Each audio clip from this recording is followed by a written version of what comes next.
نحمدہ ونصلی علی رسولہ الکریم، اما بعد فاعوذ باللہ من الشیطان الرجیم، بسم اللہ الرحمن الرحیم۔ قال اللہ تبارک و تعالی ان اللہ یأمرکم ان تؤدوا الامانات الی اہلہا، وقال النبی صلی اللہ علیہ وسلم لا طاعۃ لمخلوق فی معصیۃ الخالق، او کما قال علیہ الصلاۃ والسلام۔ وقال النبی صلی اللہ علیہ وسلم کانت بنو اسرائیل تسوسهم الانبیاء کلما ہلک نبی خلفہ نبی آخر، وإنہ لا نبی بعدی سیکون خلفاء فیکثرون۔ صدق اللہ مولانا العظیم وصدق رسولہ النبی الکریم۔ معزز دوستو، اللہ تبارک و تعالی انسانیت کو دنیا اور آخرت میں کامیاب دیکھنا چاہتے ہیں۔ انسانی کامیابی کے لیے اللہ نے ایک مکمل دین اسلام نبی اکرم صلی اللہ علیہ وسلم کے واسطے سے ہماری طرف بھیجا ہے۔ رسول اللہ صلی اللہ علیہ وسلم کو مبعوث کیا ہے اور انسانی زندگی کے جملہ مسائل کے حوالے سے ایک کامل اور مکمل دین آپ صلی اللہ علیہ وسلم کے واسطے سے ہم تک آیا ہے۔ ان الدین عند اللہ الاسلام، اللہ کے ہاں سب سے بہترین نظام اور دین وہ اسلام ہے۔ اسلام کا سلامتی، امن، عدل کا مکمل نظام نبی اکرم صلی اللہ علیہ وسلم کے واسطے سے انسانیت تک پہنچا ہے۔ اس میں انسانی زندگی کے تمام شعبوں کے حوالے سے ایسی رہنمائی ہے جس کی اساس پر انسانیت دنیا اور آخرت میں کامیاب ہو سکتی ہے۔ کرۂ ارض میں انسانیت کے زندگی بسر کرنے کا عمل افراد کی انفرادی حیثیت کے ساتھ ساتھ ان کی اجتماعی اور جماعتی حیثیت، سماج اور معاشرے کی حیثیت بڑی بنیادی اہمیت رکھتی ہے۔ ایک زندہ انسان ایک زندہ معاشرے میں صحیح طور پر زندگی بسر کر سکتا ہے۔ معاشرہ مردہ ہو تو فرد بھی مردہ ہو جاتا ہے۔ اسی لیے اس معاشرے میں جہاں انسان قتل ہوتے ہوں، قرآن حکیم نے کہا ہے کہ وہاں زندگی بھی ختم ہو جاتی ہے۔ جس نے ایک انسان کو قتل کیا اس نے گویا کہ کل انسانیت کو قتل کیا۔ تو کل انسانیت کی بقا اور زندگی یہ اللہ کو یہاں اس کرۂ ارض پر مطلوب ہے کہ یہ مخلوق خدا، خاص طور پر انسانیت، اللہ تبارک و تعالیٰ چاہتے ہیں کہ قیامت تک اس کرۂ ارض پر قائم رہے، اور اگر انسان نے قائم رہنا ہے تو جو مخلوقات انسان کے نفع کے لیے، انسان کی زندگی کے لیے یہاں پیدا کی گئی ہیں، ان کا باقی رہنا بھی ضروری ہے۔ تمام حیوانات کا، تمام نباتات کا، تمام معدنیات کا، تمام ارضیات کا اور تمام سماویات کا، سورج چاند ستاروں کا باقی رہنا ضروری ہے، اس لیے کہ انسانیت کی خدمت ہو سکے۔ ان تمام کو انسانیت کے لیے مسخر کیا گیا ہے۔ یہ تمام وسائل حضرت انسان کے لیے ہیں، اور اگر انسان کو قیامت تک باقی رکھنا ہے تو اس انسانیت کی بقا کے لیے جتنے لوازمات اس کرۂ ارض میں رکھے گئے ہیں وہ بھی باقی رہنا ضروری ہے، اور یہ بقا تبھی ممکن ہے کہ جب انسان ایک زندہ معاشرے کے اندر زندگی بسر کرے۔ ایک مردہ معاشرے کے اندر انسان مردہ بن کر رہے، یہ ترقی کا کوئی راستہ نہیں ہے، یہ تو مردنی چھا جانے والی بات ہے، فرد بھی مردہ ہو جاتا ہے، مردہ معاشرے میں فرد بھی مردہ، اور اگر مردنی چھائی بھی ہو ہر ایک فرد پر تو سوسائٹی زندہ کیسے ہو؟ تو سوسائٹی کی زندگی مجموعی طور پر تبھی ہوگی کہ جب انسان ان تمام ذمہ داریوں کو پورا کرے جو اس کے شخصی خواص اور ضروریات کے لیے لازمی ہے، اور جو اس کے اجتماعی خواص اور اجتماعی خصوصیات کے لیے ناگزیر ہے۔ انہی دو دائروں کو امام شاہ ولی اللہ دہلوی رحمۃ اللہ علیہ مختلف انداز و اسلوب سے یہ بات باور کراتے ہیں کہ ایک کا تعلق نظام شخصیت کی تعمیر و تشکیل سے ہے کہ تہذیب نفس ہو، کہیں تہذیب نفس کا لفظ استعمال فرمایا ہے، کہیں تزکیہ نفس ہے، کہیں تعمیر شخصیت ہے،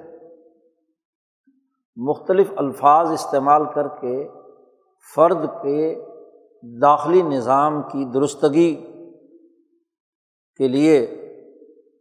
دین اسلام نے جتنی تعلیمات بیان کی ہیں اس کی وضاحت کی گئی ہے۔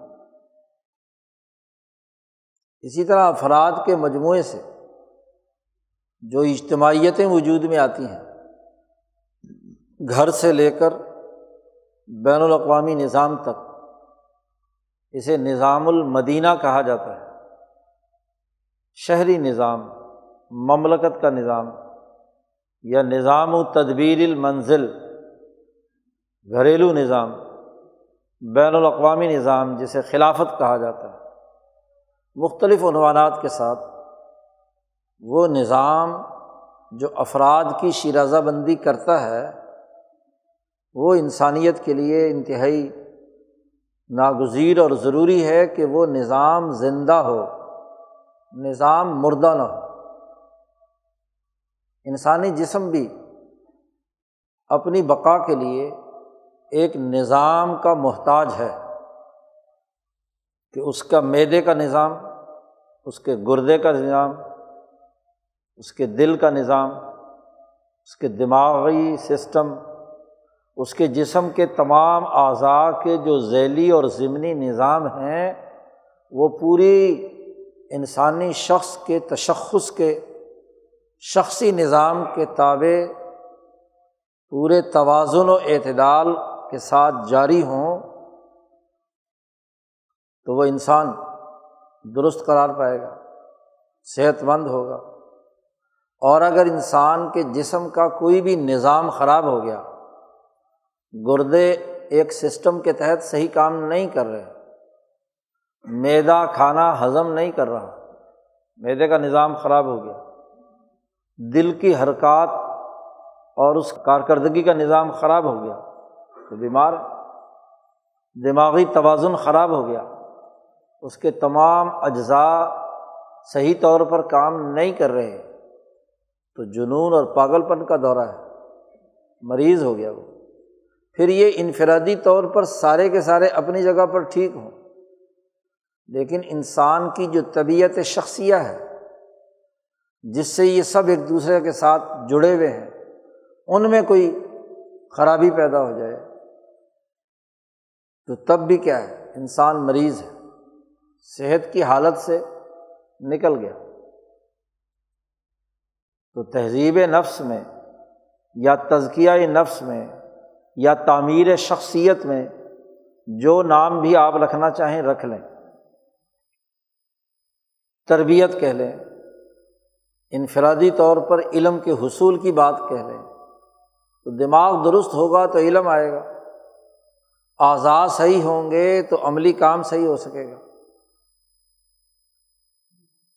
تو داخلی سسٹم کے تابع ہیں اس کے تمام حرکات و سکنات اور اعمال، ان میں زندگی کی لہر دوڑ رہی ہے، وہاں صحت مندی کی کیفیت ہے تو تمام اعمال صحیح اور درست ہوں گے، ورنہ تو خراب ہو جائیں گے۔ تو ایک ہے نظام شخصی، اس کی تعمیر و تشکیل کے لیے قرآن حکیم نے ہدایات کا ایک نظام بیان فرمایا ہے، اور اس کا سربراہ انسان کے نفس کو قرار دیا ہے کہ قوا انفسکم واہلیکم نارا، کہ اپنے آپ کو اور اپنے گھر والوں کو جہنم کی آگ سے بچاؤ۔ دل خراب ہو تو دل جل رہا ہوتا ہے، گردے خراب ہوں تو انسانی جسم جلتا ہے، نار ہے، آگ ہے۔ معدہ خراب ہو تو ایسی آگ معدے میں بھری ہوئی ہوتی ہے کہ برداشت سے باہر ہوتی ہے، وغیرہ وغیرہ۔ تو ایک تو قوا انفسکم، اور اسی کو اللہ نے کہا وفی انفسکم افلا تبصرون، کیا تم دیکھتے نہیں ہو؟ اپنے نفسوں پر غور و فکر کرو، تتفکرون، غور و فکر کرو، سوچو۔ تو انسان کو اپنے نفس پر غور و فکر کرنے کا حکم دیا ہے، اور کہا ہے کہ تمہارا نفس ذمہ دار ہے اپنی جسمانی ریاست کی حفاظت کے لیے، اور جسمانی ریاست کی حفاظت تبھی ہوگی کہ جب انسانی جسم کے تمام اعضاء میں اعتدال اور توازن ہوگا۔ اعتدال اور توازن کے ساتھ دل کام کرے، اعتدال اور توازن کے ساتھ دماغ کام کرے، اعتدال کے ساتھ اس کے جسم کے تمام ذیلی اور ضمنی نظام کام کریں تو انسان صحت مند ہوگا۔ حضرت شیخ محی الدین ابن عربی نے نبی اکرم صلی اللہ علیہ وسلم کی ایک حدیث نقل فرمائی ہے کہ لکل شیء ملاک وملاک الدین العدل، ہر شے کا ایک مرکز ہوتا ہے، بہت سارے اجزاء کو جمع کرنے والا جو مرکز ہے جس سے باقی تمام شاخیں جڑی ہوئی ہوتی ہیں اسے ملاک کہتے ہیں عربی میں۔ تو ہر شے کا ایک مرکز اور محور، ایک نقطہ، زیرو پوائنٹ ہوتا ہے، ایسا مرکز جو ان تمام چیزوں کو کنٹرول کرتا ہے، اور یہ نقطہ ہر علم کے لیے ضروری ہے۔ پورا ریاضی کا علم زیرو پر کھڑا ہے، زیرو نہیں ہے تو ون نہیں ہو سکتا، آگے نہیں جا سکتے آپ۔ تمام جیومیٹری کا علم ایک نقطے پر، نقطہ صحیح لگا ہے تو باقی تمام پیمائشیں درست ہوں گی، اور اگر نقطہ ادھر ادھر ہل رہا ہے تو باقی تمام پیمائشیں کیا ہیں؟ تو اس کا ملاک کیا ہے؟ نقطہ ہے۔ تو دنیا کی کوئی چیز ایسی نہیں ہے جس کا ملاک نہ ہو، مرکز نہ ہو، جس مرکز سے تمام چیزیں پیمائش کی جائیں، گنتی کی جائیں، ان تمام کے نظام کو کنٹرول کیا جائے، اسی کی اساس پر بنیادیں استوار کی جائیں، اس کے بغیر کوئی شے نہیں ہوتی۔ جو بھی شے ہے، لکل شیء، ہر شے کا ایک ملاک، ایک مرکز ہے، ایک محور ہے، ایک بنیاد ہے۔ اور فرمایا وملاک الدین العدل، یا ایک روایت میں ہے الورع، تقوی، اور تقوی کی تشریح شیخ عبد القادر جیلانی نے العدل سے کی ہے۔ تو دین کا مرکز اور محور عدل ہے، اس لیے انبیاء علیہم السلام کو خاص طور پر عدل کا حکم دیا گیا ہے۔ جی ان اللہ یأمر بالعدل والاحسان، اللہ تعالیٰ تمہیں حکم دیتا ہے عدل و احسان کا۔ وَأُمِرْتُ لِأَعْدِلَ بَيْنَكُمْ، مجھے حکم دیا گیا ہے کہ تمہارے درمیان میں عدل و انصاف سے کام لوں۔ تو عدل دین کا محور اور مرکز ہے، اور جب دین کا محور و مرکز عدل ہے تو عدل قائم کرنے کے لیے ایک ولایت اور اتھارٹی شرط ہے۔ عدل قائم ہوتا ہے اتھارٹی سے، جسے ولایت کہا جاتا ہے، حکمرانی سے۔ ہر ولایت میں ایک والی ہوگا اور ایک اس کے ماتحت افراد ہوں گے۔ مملکت ہو، ریاست ہو، یا انسان کے شخص کی اپنی ریاست ہو، اس کے ہاتھ، اس کے پاؤں، اس کے اعضاء، اس کا دل، اس کا دماغ، اس کی آنکھیں، یہ رعایا ہے انسانی نفس کی، اور نفس کا مرکز قلب ہے۔ تو گویا کہ ملاک الشخص جو ہے وہ قلب ہے، اور قلب کی اصلاح وہ اس پورے نظام الجسد کو کنٹرول کرتا ہے۔ اسی لیے امام شاہ ولی اللہ دہلوی نے فرمایا کہ انسان کی مثال ایسے ہی ہے جیسے نظام المدینہ ہوتا ہے، اس کا جگر، اس کے گردے، اس کا دل، اس کا دماغ، یہ ایک مملکت کی سسٹم کے طور پر ہے، اور اس سسٹم کا ذمہ دار اس کا قلب ہے۔ وہ انسانی جسم کی ریاست کا سربراہ السید، نظام المدینہ کا السید اور سربراہ، ذمہ دار، والی، وہ دل۔ دل نے فیصلہ کرنا ہے، دل اقدامات کرتا ہے، دل غالب ہے اور اپنے فیصلے صحیح کرتا ہے، خواہشات سے بچاتا ہے، غلط اپنے جسم کا استعمال نہیں کرتا، تو گویا کہ اسے اپنے اعضاء پر ولایت حاصل ہے۔ اور یہ جو ولایت کہا جاتا ہے کہ فلاں آدمی بڑا ولی ہے، ولی وہ ہے جو حکمران ہے، اور وہ حکمران جو اپنے جسم کے تمام اعضاء پر حاکم ہے اور صحیح فیصلہ کرتا ہے۔ اس کے بغیر ولایت نہیں ہے۔ جسے اپنے نفس پر کنٹرول نہیں، جسے اپنی عقل پر کنٹرول نہیں، جسے اپنے اعضاء پر کنٹرول نہیں، وہ اتھارٹی نہیں رکھتا۔ جب اتھارٹی نہیں رکھتا تو والی کیسے ہو؟ اس لیے وہ انسان جو اپنے نفس پر کنٹرول کر لے اسے ولی کہتے ہیں جی۔ اسی کو ولایت کہتے ہیں۔ وہ ہوا میں اڑنے کا نام نہیں ہے ولایت، اصل میں تو ولایت یہی ہے کہ کم از کم وہ اپنے جسم کے داخلی نظام پر حکمران ہو اور حاکم ہو۔ یہ تو فرد کے حوالے سے گفتگو ہے، اور اس کے لیے قرآن حکیم نے احکامات افراد کے لیے بڑی وضاحت کے ساتھ قرآن حکیم میں بیان کیے ہیں۔ دوسرا اہم ترین عمل افراد کے مجموعے سے کسی ریاست اور مملکت کا وجود میں آنا، اجتماع کا وجود میں آنا، اور دنیا کا کوئی اجتماع بغیر حکمران اور حکمران کے ماتحت اداروں اور عوام کے بغیر نہیں ہوتا،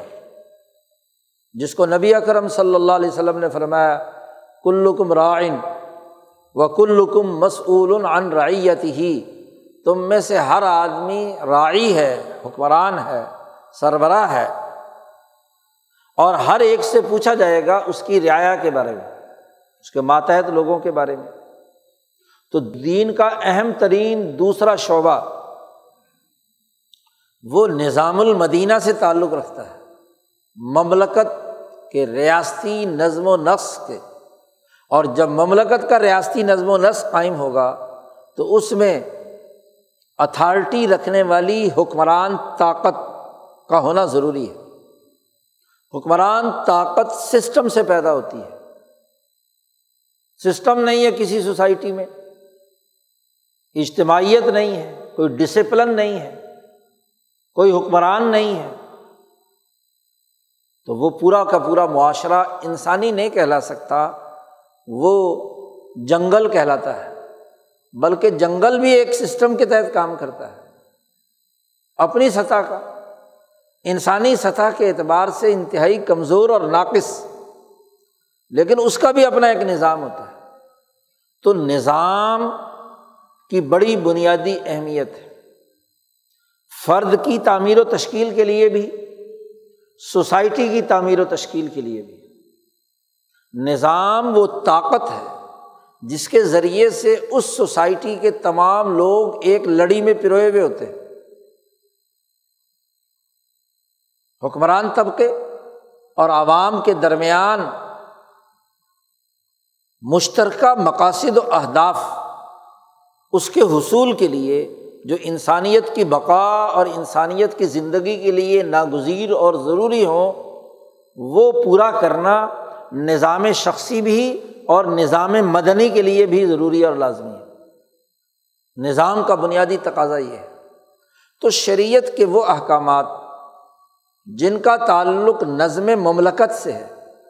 سوسائٹی کے اجتماعی معاملات میں سے ہے، اس حوالے سے اللہ نے جو احکامات دیے ہیں ان میں یہ آیات مبارکہ ہیں جو ابھی خطبے میں تلاوت کی گئی۔ یہ تمہید اس لیے باندھی ہے تاکہ یہ حقیقت معلوم ہو جائے کہ ان آیات کا تعلق سسٹم سے ہے۔ سسٹم سمجھانا چاہتے ہیں اللہ تبارک و تعالیٰ۔ اس حوالے سے چند ہدایات ان آیات مبارکہ میں بیان کی گئی۔ پہلا بڑا بنیادی حکم دیا گیا ہے کہ ان اللہ یأمرکم ان تؤدوا الامانات الی اہلہا۔ مفسرین کا تقریباً اتفاق ہے کہ یہ جو یأمرکم کا حکم ہے یہ اللہ کی طرف سے تمام حکمرانوں، امراء اور والیوں کے لیے ہے، بلکہ ہر وہ فرد جس سطح کی امانتوں کا ذمہ دار ہے، ہر ایک حاکم، ذمہ دار، والی، راعی، ہر ایک کے لیے یہ حکم ہے ان اللہ یأمرکم۔ اور رسول اللہ صلی اللہ علیہ وسلم نے وضاحت فرما دی کہ عورت بھی اپنے بچوں اور اپنے شوہر کے گھر کی سربراہ ہے، والمرأۃ راعیۃ فی بیت زوجہا۔ تو عورت بھی ایک والیہ ہے اپنی چھوٹی سی اس ریاست کی جس میں اس نے بچوں کی پرورش کرنی ہے اور شوہر کے حقوق کی حفاظت کرنی ہے۔ مرد خاندان کا سربراہ ہے، خاندانوں سے مل کر محلے کی کوئی اجتماعیت ہے تو اس کا سربراہ، اس کا والی ہے، اس کو چلانے والا اولی الامر ہے، اس سسٹم کا ذمہ دار ہے۔ کوئی پارٹی ہے اس کا سربراہ ہے، کوئی ادارہ ہے اس کا ذمہ دار ہے۔ وہ ادارہ افراد نے اپنے طور پر مل کر بنایا ہو، تنظیم بنائی ہو، جماعت بنائی ہو، یا بہت بڑی کوئی سیاسی پارٹی ہو، یا کوئی عدالتی نظم و نسق سے متعلق ادارہ ہو،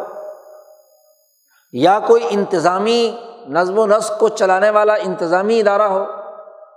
یا کوئی سیکورٹی فورسز سے متعلق ملٹری یا پولیس فورسز کا ادارہ ہو، یا تمام ان چھوٹے چھوٹے اداروں پر مشتمل ملک کا حاکم اعلیٰ ہو، اس کو صدر کہو، وزیر اعظم کہو، خلیفہ کہو، بادشاہ کہو، کچھ بھی کہو، کوئی بھی نام رکھ لو، تمام ولات، تمام امراء، اولی الامر، جس کے کنٹرول میں جس درجے کی سربراہی ہے، کوئی کالج کا سربراہ ہے، کوئی یونیورسٹی کا ذمہ دار ہے، کوئی کسی اور این جی او کا، انجمن کا ذمہ دار ہے، تنظیم کا ذمہ دار ہے، تمام امراء کو یہ حکم دیا جا رہا ہے کہ امانتیں اس امانت کے جو اہل ہیں ان کے سپرد کی جائیں۔ جو جس درجے کی ذمہ داری ہے وہ اس ذمہ داری کو پورا کرے، اور ذمہ دار بھی وہ فرد بنایا جائے جو اہل ہو، نااہل نہ ہو۔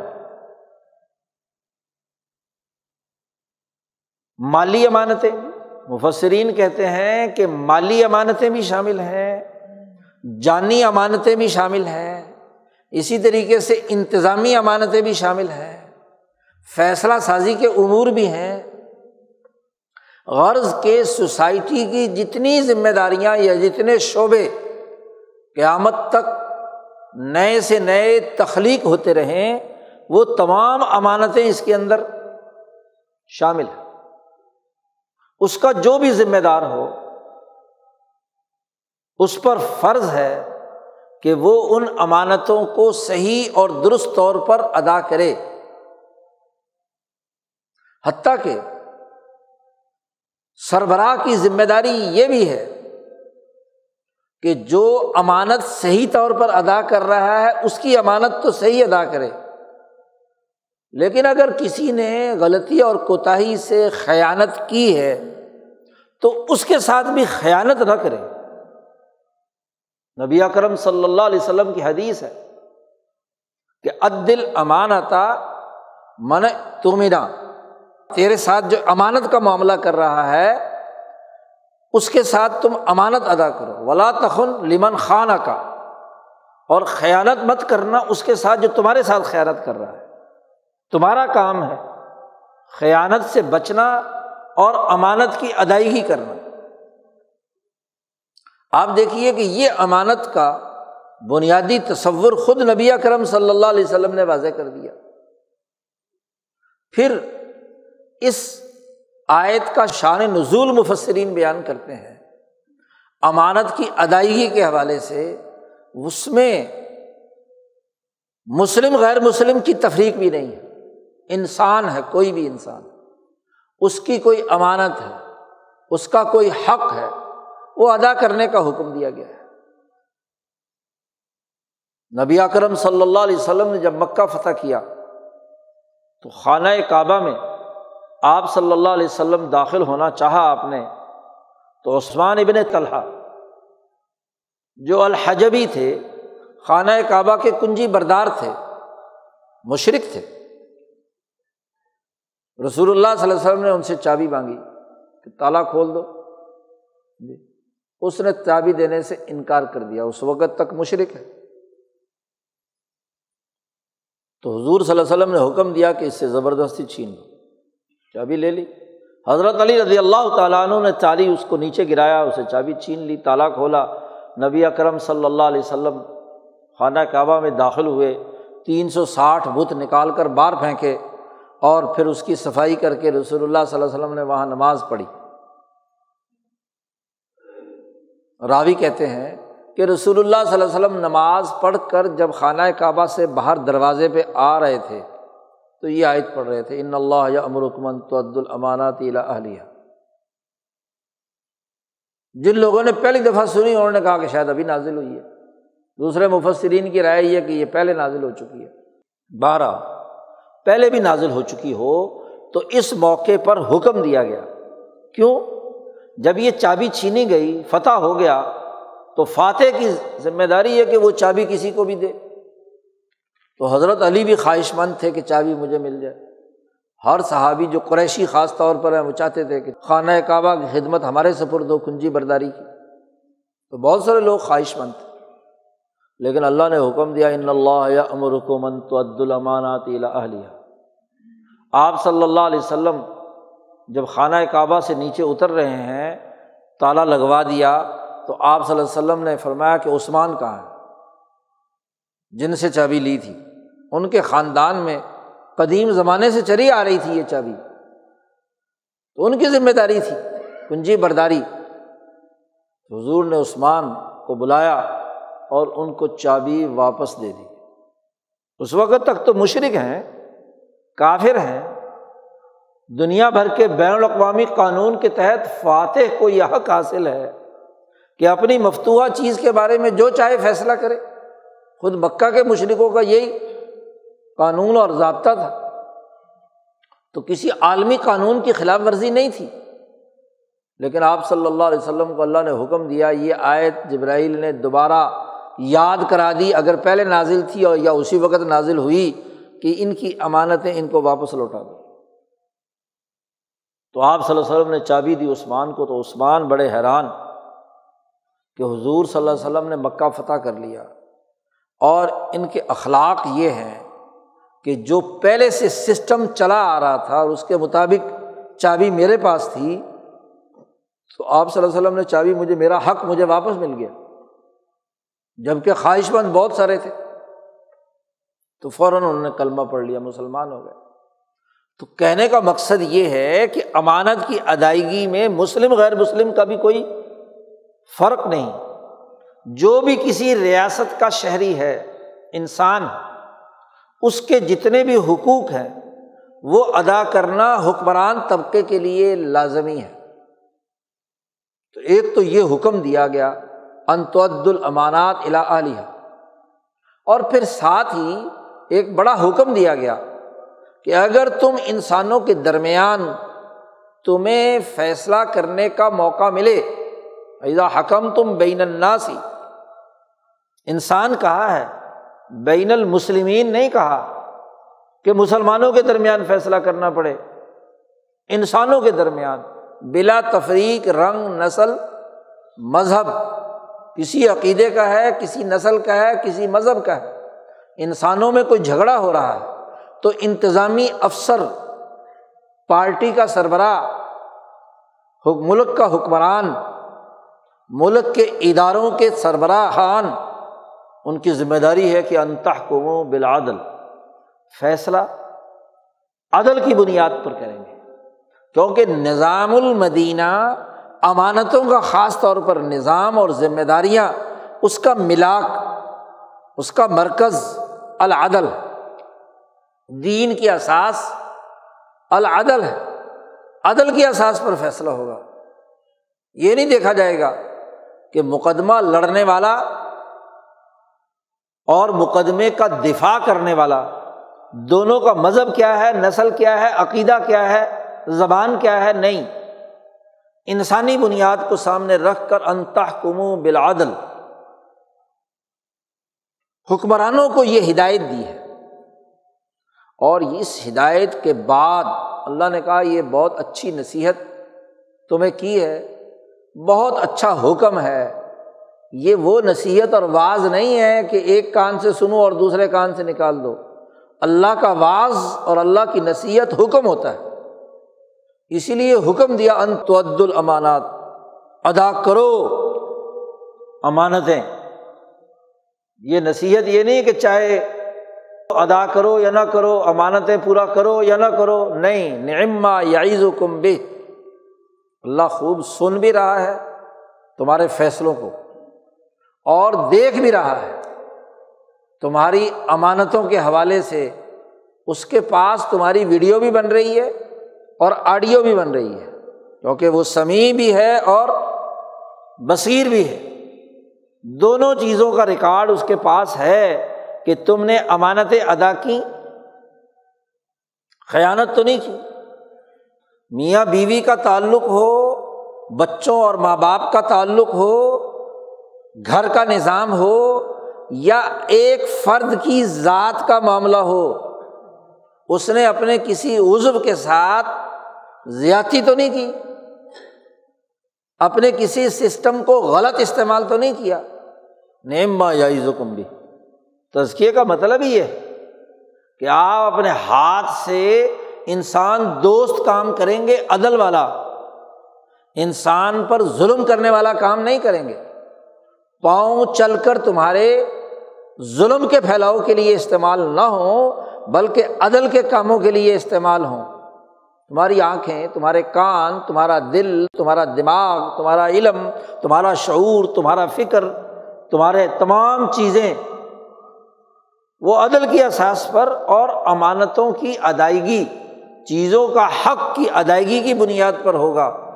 تو اس کو بھی دیکھ رہا ہے اور سن رہا ہے۔ ایسے ہی ریاستی نظم و نسق، اداروں کا نظام، تنظیموں اور جماعتوں، سیاسی پارٹیوں، انتظامی عہدیداروں، ان کے فیصلے، ان کی چال ڈھال، ان کے احوال، ان کا کردار، اسے بھی دیکھ رہا ہے اور سن رہا ہے۔ گویا کہ انسانی سوسائٹی سے متعلق جتنے امور ہیں، فرد کی ذات اور اس کے نفس سے لے کر قومی اور بین الاقوامی نظام، ایک بین الاقوامی سربراہ ہے، اقوام متحدہ ہے، اس کا سربراہ ہے، اس کا سیکرٹری جنرل ہے، کوئی خود ساختہ دنیا بھر میں اپنا حکمران بنا ہوا ہے، تو اس کی بھی ذمہ داری ہے ان تؤدوا الامانات الی اہلھا۔ تو بنیادی قانون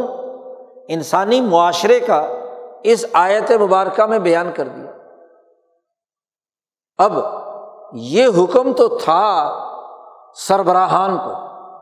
جو ذمہ داران ہیں ان کو، سسٹم کے حوالے سے اللہ نے ان کو اور عوام کو، دونوں کو، جو بھی رعایا ہے، کسی گھر کی رعایا ہے، کسی محلے کی رعایا ہے، کسی شہر میں ماتحت، کسی ادارے کے ماتحت لوگ ہیں، کسی مملکت کے ہیں، کسی بین الاقوامی نظام کے ماتحت ہیں۔ نظام اس کے بغیر ہوتا ہی نہیں، ایک حکمران ہوگا اور ایک عوام ہوں گے۔ ان کو حکم دیا یا ایھا الذین آمنوا اطیعوا اللہ واطیعوا الرسول واولی الامر منکم، اطاعت کرو اللہ کی، ان کے رسول کی، اور جو تم پر حکمران ہیں اولو الامر ہیں، وہی اولو الامر جن کو پچھلی آیت میں امانتوں کی ادائیگی کا حکم دیا گیا۔ سسٹم میں بنیادی کردار حکمران طبقے کا ہوتا ہے، کیونکہ فیصلہ اس کا چلتا ہے، مرد فیصلہ کرتا ہے گھر کے اندر کیا ہوگا کیا نہیں ہوگا، پارٹی سربراہ فیصلہ کرتا ہے کہ پارٹی کس اصول پر چلائی جائے گی، کسی ادارے کا سربراہ چیف ایگزیکٹو فیصلہ کرتا ہے کہ ادارے کا نظم و نسق کیسے چلے گا، کسی ریاست کا سربراہ فیصلہ کرتا ہے، کسی عدالت کا سربراہ فیصلہ کرتا ہے، کسی ملٹری کے نظم و نسق کا جو سربراہ ہے وہ فیصلہ کرتا ہے، کسی بیوروکریسی کے ادارے کو کنٹرول کرنے والے فیصلہ کریں گے کہ کیسے کام کرنا ہے، وہ اولو الامر، علم کے ہوں، فقہ کے ہوں، فکر کے ہوں، سیاست کے ہوں، معیشت کے ہوں، انتظامات کے ہوں، تمام اولی الامر میں شامل۔ مفسرین نے یہاں بڑی تفصیل سے اولی الامر کا تعین کرنے کے لیے مختلف اقوال نقل کیے ہیں۔ ان تمام کا مجموعہ یہ ہے کہ جو بھی جس درجے کا عالم ہے، جو بھی جس درجے کا آمر ہے، حکم دینے والا ہے، اولی الامر ہے، گھر کا سربراہ ہے، شوہر ہے، ادارے کا سربراہ ہے، محلے کا سربراہ ہے، ریاست کا سربراہ ہے، عدالت کا سربراہ ہے، معیشت کا سربراہ ہے، سماجی زندگی کو کنٹرول کرنے کا سربراہ ہے،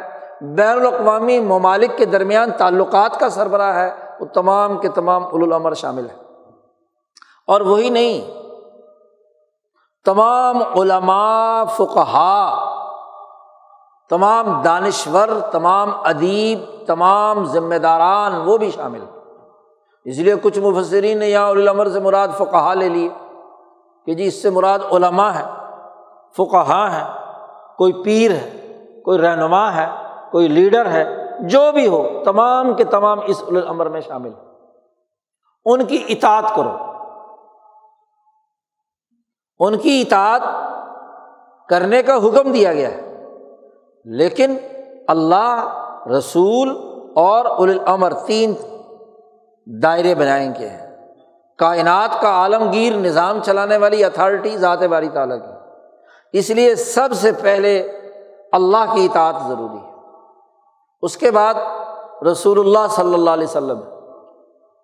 جو تمام انسانوں پر رسول بنا کر بھیجے گئے ہیں، یعنی اللہ کی نمائندے اور خلیفۃ اللہ بن کر وہ ولی الامر ہیں، وہ اولی الامر میں سے ہیں، اس لیے ان کی اطاعت ضروری ہے۔ اور دو کی اتھارٹی کے بعد رسول ہمیشہ ہمیشہ دنیا میں نہیں ہوں گے، وہ اپنی مخصوص مقررہ زندگی گزار کر دنیا سے چلے جائیں گے۔ اس کے بعد اجتماعی نظم و نسق کے لیے خلفاء ہیں، بادشاہ ہیں، حکمران ہیں، جو ان کے نائب بن کر کردار ادا کرے، یا انسانیوں نے اپنی اجتماعیت کے تحت کسی کو اپنا سربراہ منتخب کیا ہے، اپنے نظام کے تحت بنا، تو وہ بھی اولی الامر ہے، تو وہ اولی الامر ہو سکتے ہیں، وہ نہ رسول ہے نہ خدا ہے، وہ اولی الامر ہے، اس کی بھی اطاعت کرو۔ سسٹم، حکمران طبقے یا جس کے پاس اختیارات ہیں اس کے اور جس پر اختیارات ہیں دونوں کے باہمی ملنے سے چلتا ہے۔ والی کو حکم دیا ہے کہ وہ ان تمام جو اس ریاست کے اہلیان ہیں، عوام ہیں، ان کی امانتیں ادا کریں، اور عوام سے کہا گیا ہے کہ وہ حکمرانوں کے جو نظم و نسق یا فیصلے ہیں ان کی اطاعت کریں۔ تو گویا کہ سسٹم کا بنیادی دائرہ قرآن حکیم نے متعین کر دیا، اس کے بغیر ریاست، سیاست، اجتماعیت، معاشرہ، انسان ایک زندہ معاشرے کے طور پر نہیں ہوتا۔ اس سے پتہ چلا کہ انسانی معاشرے کی استواری، اس کی بہتری ایک ایسے بہترین سسٹم کے تحت ہوتی ہے جس میں حکمران طبقات اپنے اپنے اہالیان شہر، اہالیان ملک، اہالیان ریاست کے حقوق ادا کرے، اور عوام کی ذمہ داری، رعایا کی ذمہ داری یہ ہے کہ جو ڈسپلن ان کے لیے بنائے جائیں اس ڈسپلن کے مطابق وہ عمل کریں، اس کے مطابق کردار ادا کریں، ان کی اطاعت کریں، اپنے امیر کی اطاعت کریں۔ لیکن اگر جھگڑا ہو جائے، ایک سوشل کانٹیکٹ ہے، ایک معاہدہ ہے، جیسے میاں بیوی کے درمیان ایک معاہدہ ہے، جھگڑا ہو گیا جی، کسی محلے کا سربراہ ہے، محلے والوں میں اور حکمران میں جھگڑا ہو گیا، کسی ادارے اور ادارے کے ساتھ ماتحت کام کرنے والوں یا اس ادارے کے فیصلوں کے اثرات جن جن اشخاص پر پڑ رہے ہیں ان کے درمیان جھگڑا ہو گیا، ممکن ہے جھگڑا ہو سکتا ہے۔ عوام اور حکمران طبقوں کے درمیان جھگڑا ہو گیا تو پھر کیا ہوگا؟ یہ تو بڑی سادہ سی بات ہے کہ ضرور سسٹم اچھا ہونا چاہیے، عوام کو اطاعت کرنی چاہیے، حکمران جو ہیں وہ لوگوں کو ان کی ضروریات اور ان کی امانتیں پوری طور پر ادا کریں، یہ بطور واعظ کے اور بطور سسٹم کے اگر ہو تو درست بات ہے۔ لیکن اگر ایسا نہ ہو، فَإِن تَنَازَعْتُمْ، قرآن نے یہی قانون کی خصوصیت ہے قرآن کی کہ جو ممکنہ شکل ہو سکتی ہے اس کا حل بھی بتلا دیا۔ فَإِن تَنَازَعْتُمْ، اگر تم میں جھگڑا ہو جائے جی، عوام میں اور حکمران میں، اس اجتماعی نظام المملکت کو چلانے کے لیے، تنازعتم فی شیء، کسی بھی معاملے میں، کسی عدالتی فیصلے پہ، کسی سیاسی فیصلے پہ، کسی انتظامی معاملے پہ، کسی گھریلو نظم و نسق میں، کسی بھی شیء، فی شیء، کسی چیز میں تمہارا جھگڑا ہو جائے، ان تنازعتم فی شیء، تو کہا فردوہ الی اللہ والرسول، کیونکہ جھگڑا رسول اور اللہ سے تو نہیں ہو سکتا،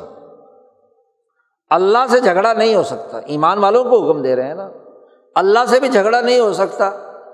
اور رسول اللہ سے بھی جھگڑا نہیں ہو سکتا۔ دونوں ایسی اتھارٹی ہیں کہ ان کی بات تو ہر حال میں ماننا ہے، اور اگر امراء درمیان میں حکمران طبقے سے جھگڑا ہو سکتا ہے، وہ ہمارے جیسے انسان ہیں، اولو الامر سے جھگڑا ہو سکتا ہے، تو وہ اگر جھگڑا ہو جائے تو پھر ایک اصول خود نبی اکرم صلی اللہ علیہ وسلم نے بیان فرما دیا کہ لا طاعۃ لمخلوق فی معصیۃ الخالق، کسی مخلوق کی اطاعت نہیں کی جا سکتی خالق یعنی اللہ تبارک و تعالیٰ کی نافرمانی کر کے، کیونکہ اطاعت کا پہلا مرکز و محور ذات باری تعالیٰ ہے، اور رسول صلی اللہ علیہ وسلم وہ اللہ کے نمائندے ہیں، اللہ کی مرضی کے بغیر کوئی بات کہہ نہیں سکتے۔ سنت نبی، طریقہ نبوی، وہ دراصل اللہ ہی کا حکم ہے، کیونکہ اللہ نے کہہ دیا کہ جو میرے نبی کی اطاعت کرے گا اس نے گویا کہ میری اطاعت کی ہے جی، اس کی اطاعت ہو گئی۔ اور اللہ سے محبت کرتے ہو تو رسول سے محبت کرو، ان کنتم تحبون اللہ فاتبعونی، ان کی اتباع کرو۔ اللہ کی بات کا تو پتہ ہی رسول اللہ صلی اللہ علیہ وسلم سے چلا ہے، نہ رسول اللہ سے جھگڑا ہو سکتا ہے، نہ جھگڑا اپنے اپنے دور کے حکمرانوں سے ہو سکتا ہے۔ اپنے دور کے اولو الامر سے ہو سکتا ہے، اپنے دور کے انتظامی سربراہ سے ہو سکتا ہے۔ تو تنازعتم کا تعلق امراء سے، حکمران طبقے سے جھگڑے کا ہے۔ فإن تنازعتم فی شیء، تو اب تمہارے لیے لازمی اور ضروری ہے کہ جو ذات جھگڑوں سے بالا تر ہے، اپنے جھگڑے کو نمٹانے کے لیے اب آپ کی ذمہ داری یہ ہے کہ اللہ اور اس کے رسول کے جو بنیادی احکامات ہیں، اپنے جھگڑے کو وہاں لوٹاؤ، وہاں سے فیصلہ کرو۔ کسی بھی ریاست اور کسی بھی مملکت کا وہ متفقہ قانون اور آئین، اس کی طرف رجوع کیا جائے گا نا جھگڑے کی صورت میں۔ تو متفقہ آئین اللہ کا قرآن ہے، رسول اللہ صلی اللہ علیہ وسلم کی سنت اور آپ کا نظام ہے۔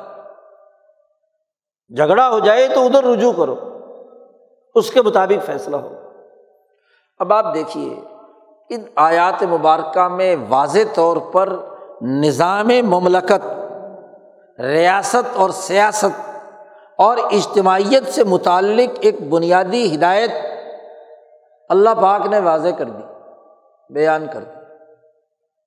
اب آپ دیکھیے ان آیات سے یہ پتہ چلا ہے کہ عوام اور حکمران کے درمیان جھگڑا ہو سکتا ہے۔ اگر ہم ان آیات کے تناظر میں آج اپنی سوسائٹی کا جائزہ لیں تو یہاں امانتوں کی ادائیگی کے بغیر لوگوں سے اطاعت اور ڈسپلن کا مطالبہ کیا جاتا ہے۔ امانتیں ادا نہیں کرنی، جو حکمران طبقہ ہے وہ عوام کے حقوق ادا نہیں کر رہا، ذمہ داریاں پوری نہیں کر رہا، اور ان سے کہتا ہے کہ جو سسٹم ہم نے ظالمانہ بنایا ہے اس کی اطاعت کرو۔ اس کے نتیجے میں جھگڑا ہے، اور یہ جھگڑا کب سے شروع ہوا ہے؟ 300 سال ہو گئے۔ ہم پاکستانیوں کا، اس بر عظیم پاک و ہند میں بسنے والے انسانوں کا پچھلے 300 سال سے جھگڑا چل رہا ہے اپنے حکمرانوں سے، کہ اس ملک پر جو ناجائز طور پر ایسٹ انڈیا کمپنی نے 100 سال حکمرانی کی، پھر برٹش شہنشاہیت نے 90 سال حکمرانی کی، 200 سال کی اس حکمرانی سے ہمارا ان سے جھگڑا چلا۔ اور جھگڑے کی اساس کیا ہے؟ جھگڑے کی اساس یہ ہے کہ جو امانتیں جن کی ہیں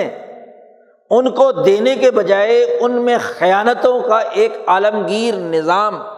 ہم پر مسلط ہے۔ جھگڑے کی اساسیات ہے 200 سال پہلے اور یہ جو 75 سال ہوئے، اس میں بھی عوام کا اور حکمرانوں کا جھگڑا ہے جی۔ اس جھگڑے کی مختلف شکلیں 75 سالوں سے ہمارے ملک پر اندھیری سیاہ رات کے طور پر چھائی ہوئی ہے۔ عوام ہے، ہر سال 2 سال 6 مہینے 4-5 سال 10 سال بعد احتجاج کرتے ہیں، توڑ پھوڑ کرتے ہیں، نعرے لگاتے ہیں، پتہ نہیں کیا کیا کچھ کر رہے ہیں۔ یہ ایک حقیقت ہے جس کا ادراک کرنا ضروری ہے۔ تمام امراء کو، وہ مولوی ہوں، وہ پیر ہوں، وہ رہنما ہوں، وہ سیاسی پارٹیوں کے سربراہ ہوں، وہ انتظامی افسران ہوں، وہ عدالتی افسران ہوں، وہ سیکورٹی فورسز کے سربراہان ہوں، ان کے ذمہ داران ہوں، ان تمام سے عوام کا جھگڑا ہے۔ یہ ایک طے شدہ حقیقت ہے کہ جو جھگڑا 1947 سے پہلے انگریز سامراج کے بنائے ہوئے نظام سے تھا، وہی جھگڑا ان 75 سالوں میں نظام کے اعتبار سے ہے۔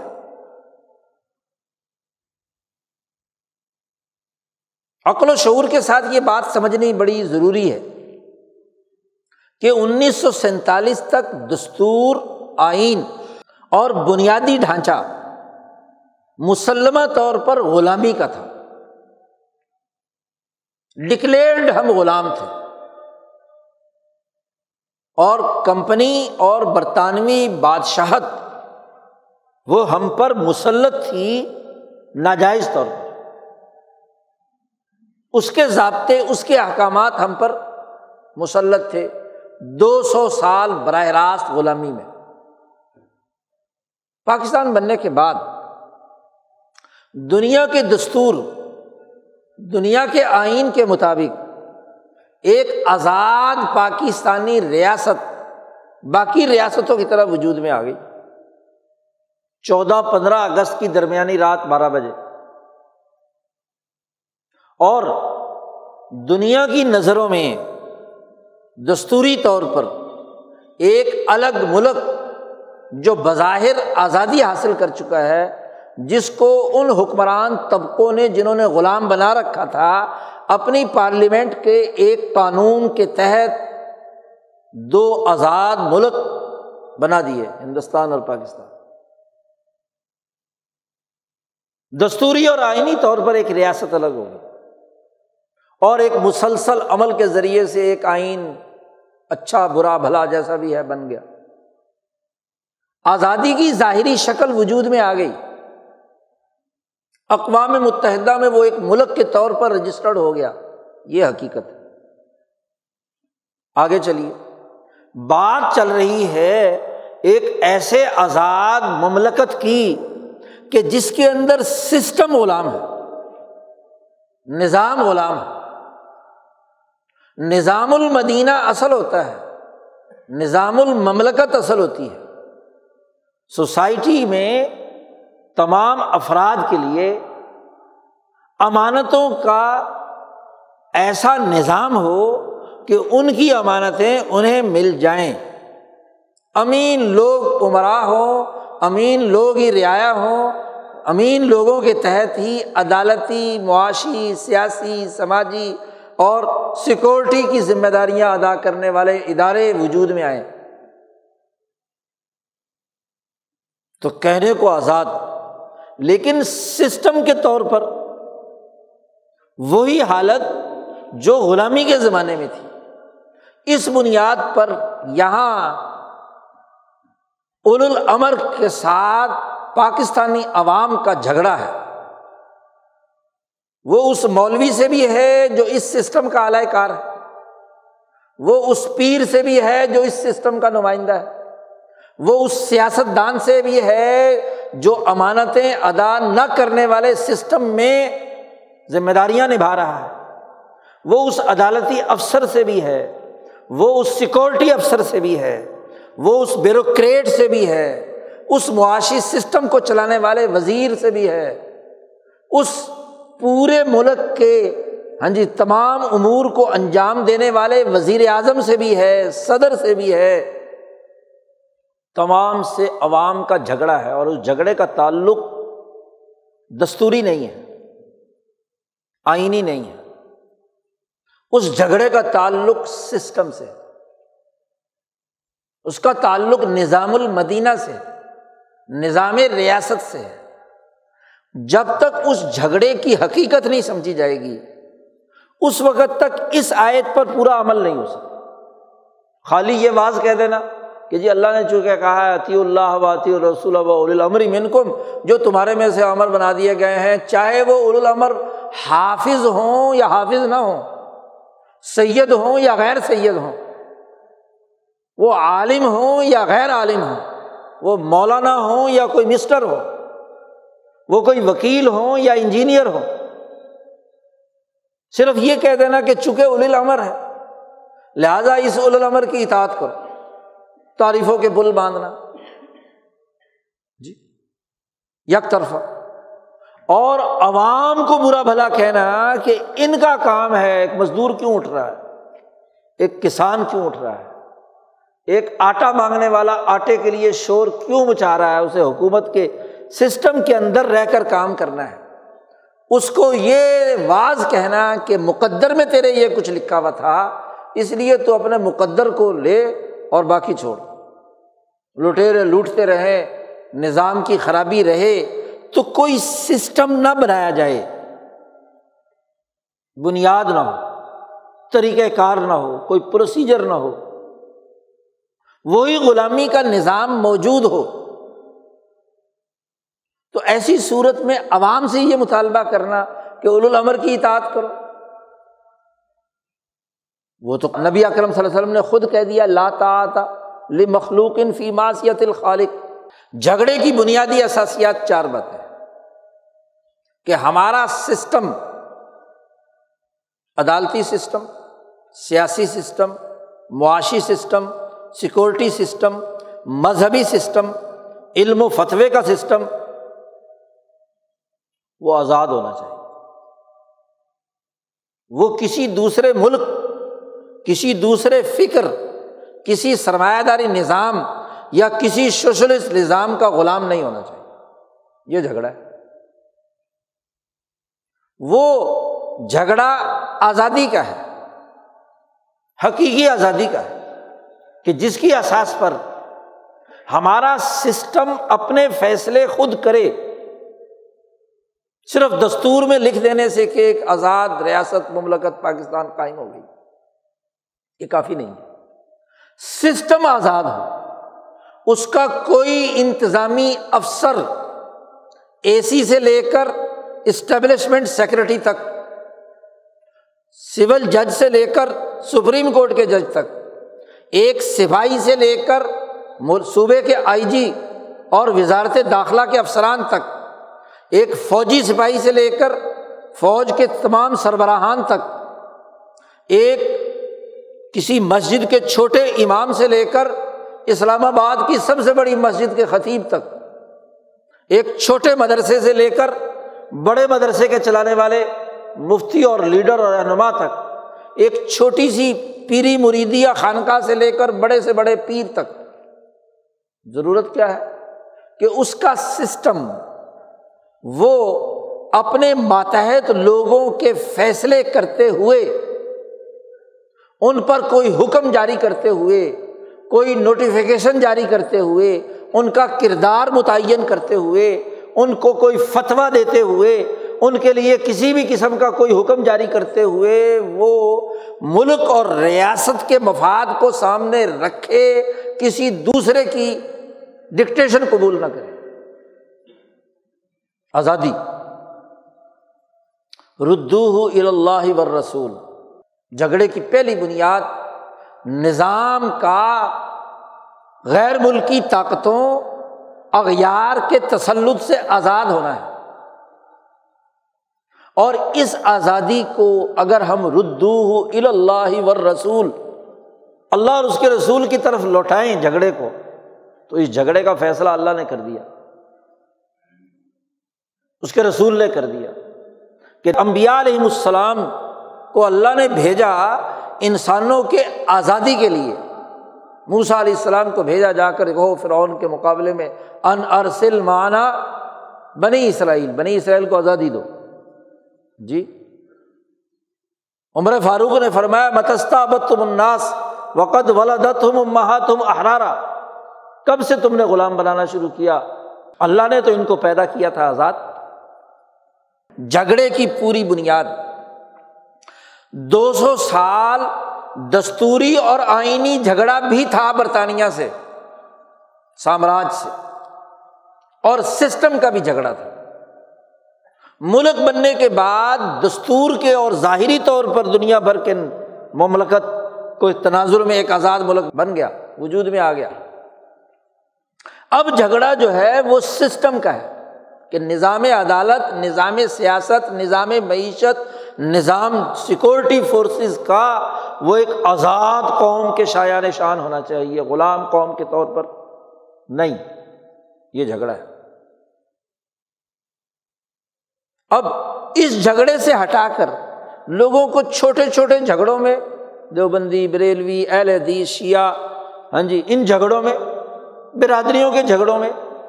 یہ سسٹم جو آقاؤں، غیر ملکی آقاؤں کے تحت نظام کام کر رہا ہے، یہ چاہتا ہے کہ یہ جھگڑے ہوتے رہیں۔ آج وہ شعور پیدا کرنا ہے کہ جھگڑے کی اصل بنیاد سسٹم کا غیر ملکی طاقتوں سے آزاد ہونا ہے۔ نمبر 2، دوسرا جھگڑا یہ ہے تنازعتم فی شیء، ان اشیاء میں سے دوسرا جھگڑا یہ ہے کہ نظام بلا تفریق رنگ نسل مذہب ان تحکموا بالعدل، عدل کی بنیاد پر ہونا چاہیے، ظلم کی بنیاد پر نہیں ہونا چاہیے، اور عدل و مساوات کی بنیاد پر تمام اولو الامر اور عوام کے درمیان تمام فیصلے ہونے چاہیے۔ اولو الامر کو اللہ نے خود پابند کیا ہے اسی آیت میں کہ ان تحکموا بالعدل۔ دوسرا جھگڑا یہ ہے، ظلم ہوتا ہے تو لوگ اٹھ کھڑے ہوتے ہیں، احتجاج کرتے ہیں، بولتے ہیں۔ وہ ظلم سیاسی پارٹی کا سربراہ کرے، کوئی انتظامی افسر کرے، کوئی عدالتی افسر کرے، کوئی مولوی اور پیر کرے، کوئی سیکورٹی فورسز کا ذمہ دار کرے تو غلط۔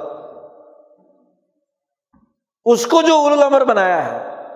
اس کو جو ریاست کا سربراہ بنایا ہے، اس ادارے کا سربراہ بنایا ہے، اس کی ذمہ داری ہے کہ ان تحکموا بالعدل۔ جھگڑے کی دوسری بنیاد عدل، کہ عدل نہیں ہے اس کے مقابلے میں ظلم ہے۔ 200 سال برطانوی سامراج کے زمانے میں ظلم کا نظام تھا، عدل کا قانون نہیں تھا۔ پارلیمنٹ وہ عدل کے اس قانون اور ضابطے پر عمل درآمد نہیں کر رہی۔ اس وقت ہم برطانوی پارلیمنٹ کے غلام تھے، تو برطانوی پارلیمنٹ ہمارے لیے غلامانہ نظام قانون بناتی تھی، وہی منظور کرتی تھی، تو کمپنی اور برٹش شہنشاہیت کام کرتی تھی، انہیں کا ڈکلریشن تھا ان کے پاس۔ اور آج بھی اگر ہماری پارلیمنٹ، ہماری عدالت، ہماری سیاست، ہماری مذہبی جماعتیں، ہماری سیاسی پارٹیاں، ہمارا مولوی اور ہمارا پیر، ہمارے مذہبی طبقات، تمام گروہ، ان کے اولو الامر عدل کے بجائے ظلم کے اسی نظام کے اعلی کار بن جائیں تو جھگڑا دوسرا یہ ہے۔ ان تمام امراء کا اور ان تمام عوام کے جھگڑے کی دوسری بنیاد عدل اور ظلم، اس میں ردوہ الی اللہ والرسول، اللہ کی طرف لوٹ جاؤ۔ تو اللہ نے تو واضح دے دیا ان تحکموا بالعدل، سینکڑوں آیات میں کہا گیا ہے کہ عدل و انسان کا نظام قائم ہونا چاہیے۔ تیسرا جھگڑا جو تنازع ہے، جھگڑا ہے عوام کا ان حکمرانوں کے خلاف، وہ معاشی نقطۂ نظر سے انسانوں پر بھوک مسلط کرنے یا معاشی خوشحالی سے متعلق۔ انہیں روٹی نہیں مل رہی، روٹی کے لیے لائنوں میں لگتے ہیں، آٹا لینے ایک آدمی سارا دن کھڑا رہتا ہے اور شام کو آٹا جی ختم ہو گیا، بیچارہ بھوک سے ہارٹ اٹیک ہوتا ہے اور مر جاتا ہے۔ آج کے اخبار کی خبر پڑھ لیں آپ، روٹی نہیں مل رہی، آٹا نہیں مل رہا، معاشی بھوک و افلاس ہے۔ وہ کسان، وہ مزدور، وہ عام آدمی، اس کے پاس کچھ نہیں۔ عجیب تماشا ہے کہ ملک کا وزیر اعظم کہتا ہے کہ ملک میں گندم کے گودام بھرے ہوئے ہیں۔ اچھا جی، گندم کے گودام بھرے ہوئے ہیں اور غریبوں کی لائن لگی ہوئی ہے، انہیں آٹا نہیں مل رہا۔ تو یہ خرابی کس کی ہے کہ وسائل ہونے کے باوجود بھی اس کی تقسیم نہیں ہے؟ تو سسٹم کی خرابی ہے نا، نظام غلط ہے نا۔ ان گوداموں پر مخصوص مافیاز کا قبضہ ہے، تبھی تو کیا ہے ایک غریب آدمی کو یہ چیز نہیں مل رہی۔ تو تیسرا جھگڑا معاشی ہے اور اس میں طبقاتی نظام ہے۔ امانتیں ادا نہیں کی جا رہی، اس مزدور کی، اس کسان کی، اس غریب کی، ان عوام کی، تو عد الامانات الی اہلیہ کی خلاف ورزی ہو رہی ہے۔ چوتھا جھگڑا امن و امان کا ہے، سیاسی استحکام اور عدم استحکام کا ہے۔ امن کے بجائے خوف، 75 سالوں سے وہ خوف جو غلامی کے 200 سالہ دور میں برطانوی سامراج کے زمانے میں تھا، وہ خوف کے سائے پھیلتے پھیلتے ہر گھر، ہر فرد تک پہنچ گئے۔ تو چوتھا جھگڑا خوف امن دینا امانت تھی ریاست کی کہ وہ لوگوں کی جان مال عزت آبرو کو محفوظ کرے، ان کی بھوک مٹائے، انہیں امن دے۔ قرآن نے کہا ضرب اللہ مثلا قریۃ کانت آمنۃ مطمئنۃ یاتیھا رزقھا رغدا من کل مکان ردوہ الی اللہ والرسول۔ اللہ کا فیصلہ ہے کہ امن اور خوش معاشی، خوشحالی، بھوک مٹانے کا عمل تو 4 جھگڑے ہیں، تنازع ہے، اور ان چاروں تنازع میں، چاروں جھگڑوں میں ایک طرف تمام ہر سطح کے امراء ہیں، قطع نظر اس بات کے کہ وہ سیاست کے ذمہ دار ہیں، ریاست کے ذمہ دار ہیں، سیکورٹی فورسز کے ذمہ دار ہیں، مذہبی جماعتوں کے ذمہ دار ہیں، وہ علم و دانش کے ٹھیکیدار ہیں، تمام امراء اور تمام ان کی رعایا، ان کے درمیان تنازع ہے، اور اس تنازع میں، جھگڑے میں اللہ کا فیصلہ قبول کیا جانا ضروری ہے۔ ان کنتم تؤمنون باللہ والیوم الآخر، اگر تم واقعی اللہ پر ایمان رکھتے ہو اور آخرت کے دن پر ایمان رکھتے ہو، رسول اللہ پر تمہارا ایمان ہے، تو پھر لازمی ہے کہ اس جھگڑے کے نمٹانے کے لیے اللہ اور اس کے رسول کی طرف رخ کرو، فردوہ الی اللہ والرسول۔ آپ دیکھیے کہ یہ آیات مبارکہ اس حقیقت کی نشاندہی کرتی ہیں کہ سسٹم کا درست ہونا ضروری ہے۔ اب آپ دیکھیے، یہ تو اجمالی بات ہوگی، سسٹم کی کچھ بنیادیں ہوتی ہیں، ملاک ہوتا ہے، ہر نظام کا ایک ملاک ہے، لکل شیء ملاکن، ہر شے کا ایک مرکز اور محور ہے، اور مرکز اور محور تبھی بنتا ہے جب اجتماعی مشاورت سے انسانی سوسائٹی کے ممکنہ مسائل کا جائزہ لے کر اس کے حل کرنے کے ہر مرحلے کے بارے میں ایک ضابطہ بندی، ایک طریقہ کار، ایک پروسیجر، ایک قانون متعین کیا جائے، اور اگر وہ نہیں ہے تو وہ سسٹم نہیں ہے۔ اندازہ لگائیے اس سسٹم کی خرابی کا کہ اس بر عظیم پاک و ہند میں انگریز سامراج کے زمانے میں جو بندوبست اراضی ہوا تھا، وہی بندوبست اراضی آج چل رہا ہے۔ ملک کرۂ ارض پر بنے ہیں، جغرافیائی حدود ہیں، تو اس کی جغرافیائی حدود کا جو داخلی نظام ہے کہ کتنی زمین زرعی ہے، کتنی شہری ہے، اس کا نظام اور اس کی تقسیم ذیلی کیا ہے، وہی موجود نہیں ہے، اور اگر ہے تو وہ 200 300 400 500 سالہ پرانا۔ اگر ریونیو سسٹم اور زمینوں کی تقسیم اور اس کے نظم و نسق کا نظام اکبر اعظم کا بنایا ہوا ہے، 500 سال پرانا، اور آج جدید دور کے تقاضوں کے مطابق وہ سسٹم ڈیولپ نہیں کیا گیا۔ ایک پٹواری اس کے مطابق کام نہیں کرتا، ایک گرداور اس کے مطابق کام نہیں کرتا، ایک تحصیلدار، ایک اے سی، ایک ڈی سی، پورا ریونیو ڈپارٹمنٹ، تو وہ امانتیں ادا نہیں کر رہا۔ شہری نظم و نسق، اربن ڈیولپمنٹ، اس کا حق ادا کرنے کا نظام جدید خطوط پر استوار نہیں ہوتا، تو یہ امانتیں صحیح طور پر ادا نہیں کی گئی۔ پارلیمنٹ قانون سازی نہیں کرتی امانتوں کی ادائیگی کے لیے، کوئی قانون نہیں بناتی، دستور نہیں بناتی، طریقہ کار طے نہیں کرتی، بائی لاز نہیں بناتی، تو وہ امانتوں کو صحیح طور پر خیانت کر رہی ہیں۔ عدالتیں اس کے حوالے سے اپنے ہی فیصلوں اور اپنے ہی دائرے کے اندر عدل و انصاف کے امور نہیں نبھاتی، تو یہ بھی اس آیت کی خلاف ورزی کر رہی ہیں، ان تؤدوا الامانات الی اہلہا۔ مذہبی طبقے منبر و محراب اپنے عوام کی ان امانتوں کے حوالے سے شعور پیدا نہیں کرتے، اپنے فقہ، اپنے علم، اپنے دانش سے وہ شعور پیدا نہیں کرتے کہ سوسائٹی کے مسائل بنیادی طور پر کیا ہیں اور ان کے حل کرنے کے لیے دین نے کیا رہنمائی کی ہے۔ ایک وکیل انسانی بنیادوں پر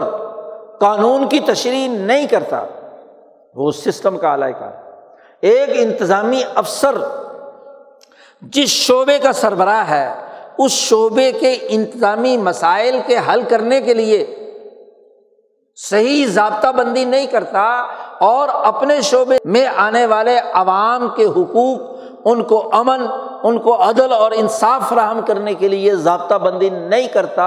اور عملاً نظام نہیں بناتا، تو وہ اس آیت کی خلاف ورزی کر رہا ہے۔ ان تؤدوا الامانات الی اہلھا۔ آج ہمارا مسئلہ یہ ہے کہ اس دور کے تقاضے کے مطابق ایک آزاد قومی جمہوری عادلانہ اور پرامن زندگی بسر کرنے والی ریاست کا نظام خراب ہے، جس کے اولو الامر صحیح فیصلے نہیں کر رہے، یا تو نااہل ہیں، اور نااہل جب کسی ریاست پر مسلط ہو جائے تو حضور صلی اللہ علیہ وسلم نے فرمایا کہ اس ریاست، اس قوم کی قیامت کا انتظار کرو۔ اذا وسد الامر الی غیر اہلہ فانتظر الساعۃ۔ اور اگر اہلیت کے باوجود نہیں کر رہے تو دھوکے باز ہیں، فراڈ کرتے ہیں، قوم کے ساتھ ظلم کرتے ہیں۔ تماشا لگا ہوا ہے 75 سالوں میں، اسمبلی توڑ دو، اسمبلی بنا دو، اعتماد کا ووٹ لے لو، عدم اعتماد کر دو، تماشا لگا ہوا ہے۔ جج بدل دو، اپنی مرضی کے جج لے آؤ، انتظامی افسر بدل دو، کھلے لائن لگا دو ادھر سے ادھر، جی پورا کا پورا سیکورٹی فورسز میں ون مین شو، پوری کی پوری اداروں اور سسٹم پہ۔ عجیب تماشا ہے۔ مذہبی طبقات میں مذہب کا اس غلط سسٹم کے لیے اعلی کاری کا کردار، کسی ادارے کو لے لو اور اس کے افسران کی تعریف شروع کر دو، اصل جو مسائل سوسائٹی کے ان کی طرف گفتگو نہ کرو۔ مذہب کی تعلیمات جس کی اساس پر انسانیت نے ترقی کرنی ہے، اپنی اپنی امانتیں واپس لینی ہے، اس پر کوئی بات نہ کرو تو تنازع بڑھے گا، اللہ اور اس کے رسول کی طرف رجوع نہیں کریں گے، اور جب تنازعات بڑھتے ہیں تو فساد پیدا ہوتا ہے۔ فساد پیدا ہوتا ہے تو مملکتوں کو، ریاستوں کو، معاشروں کو خطرات لاحق ہو جاتے ہیں، ان کی اجتماعیت ٹوٹتی ہے، اور پھر اللہ قرآن حکیم میں تفصیل سے بیان کرتا ہے کہ ایسی معاشرے، ایسی سوسائٹیز کو ہم نے تباہ و برباد کر دیا۔ کم اہلکنا من قریۃ بطرت معیشتھا فتلک مساکنہم لم تسکن من بعدہم الا قلیلا۔ کتنی ہی بستیاں، کتنے ہی ملک، کتنی ہی قومیں ہم نے تباہ کر دی۔ اس لیے تباہ کر دی کہ بطرت معیشتھا، کہ دنیا کی زندگی کا جو نظام ہے، نظام سیاست، نظام معیشت، نظام نظم و نسق، نظام مذہب، نظام فکر و عمل، وہ تعیش پسندانہ بن گیا، متکبرانہ بن گیا، لوگوں کے حقوق ادا نہیں کرتا تھا، ان کی امانتیں نہیں دیتا تھا۔ تو کتنی ہی بستیاں ہیں ہم نے وہ تباہ و برباد کر دی۔ اور سورۃ القمر میں اللہ نے تمام بستیوں کا ذکر کر کے کہا وَلَقَدْ يَسَّرْنَا الْقُرْآنَ لِلذِّكْرِ فَهَلْ مِن مُدَّكِرٍ۔ قوم عاد، قوم ثمود، ان کا تذکرہ، قوم لوط کا تذکرہ کرنے کے بعد کہا کہ یہ قرآن ہم نے اس آسانی کے ساتھ بات سمجھانے کے لیے نازل کیا ہے۔ قرآن میں بڑی آسانی کی بات ہے کہ یہ واقعات سنائے ہیں آپ کو قوم عاد و ثمود کے، تو کیا کوئی اس سے نصیحت حاصل کرتا ہے کہ تم کہیں عاد و ثمود کے نقش قدم پر چلنے لگو، تم قوم لوط کی حرکتیں کرو، تم قوم شعیب کی طرح ناپ تول میں کمی کرو، تم معاشی حقوق سلب کرو، تم سیاسی حقوق سلب کرو، تم مذہبی طور پر قرآنی آیات اور تورات و انجیل بیچنے لگ جاؤ، اشتروا بآیاتی ثمنا قلیلا۔ تو تم نے دیکھا نہیں پوری تاریخ کہ کتنی بستیاں ہم نے اجاڑ دیں، حل من مدکر، کیا کوئی تم میں سے نصیحت حاصل کرنے والا ہے؟ کسی کے لیے یہ یادداشت کی بات ہے؟ اسے دیکھ کر نظام عبرت جو پوری تاریخ کا ہے اس کو سامنے رکھے اور اپنی سوسائٹی کا تجزیہ کرے۔ آج کا سب سے بڑا مسئلہ وہ تنازع ہے، وہ جھگڑا ہے عوام کا اور حکمران طبقوں کا، لیڈروں کا، رہنماؤں کا، مذہبی رہنماؤں کا، تنظیمی سربراہوں کا، سیاسی لیڈروں کا، اور 75 سالوں سے یہ جھگڑا بڑھ رہا ہے مسلسل۔ جی، سوسائٹی میں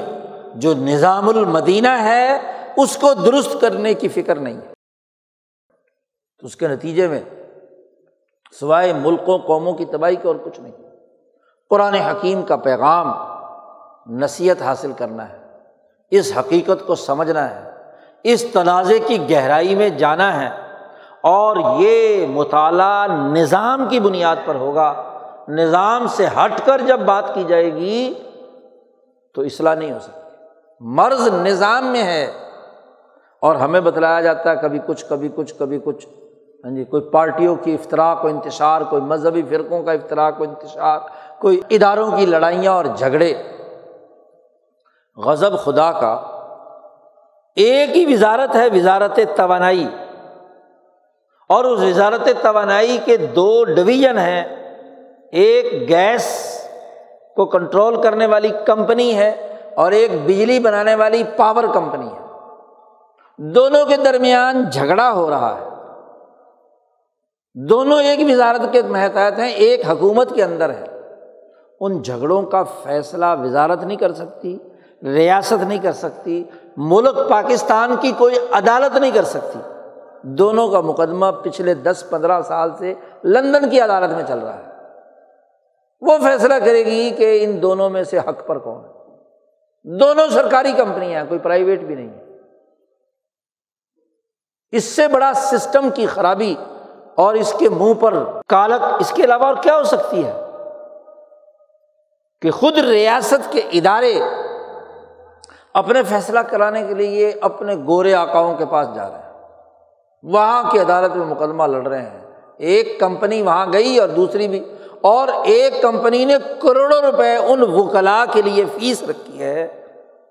ہاں جی، کہ جو یہ مقدمہ لندن لڑنے کے لیے جاتا ہے۔ تو یہی تو سسٹم کی خرابی ہے۔ تو جب تک سسٹم کے تناظر میں چیزوں کو نہیں دیکھا جائے گا، نہ کوئی اصلاح احوال ہو سکتی ہے، نہ درستگی۔ یہاں کی پارٹیاں بھی اپنی اپنی ڈگڈگی پہ جاتی ہیں، مذہبی لوگ بھی اپنے اپنی کیا ہے مذہبی افتراق کی بنیاد پر لن ترانیاں کرتے ہیں، اور یہاں کے لیڈر اور یہاں کے اداروں کے سربراہان بھی اپنے گلے سے اتار کر دوسروں کے گلے میں ڈالتے ہیں۔ ہم سب کو 22 کروڑ پاکستانیوں کو اپنی ریاست اور اپنی مملکت کے سسٹم پر غور و فکر کرنا چاہیے کہ سسٹم اگر غلام ہے،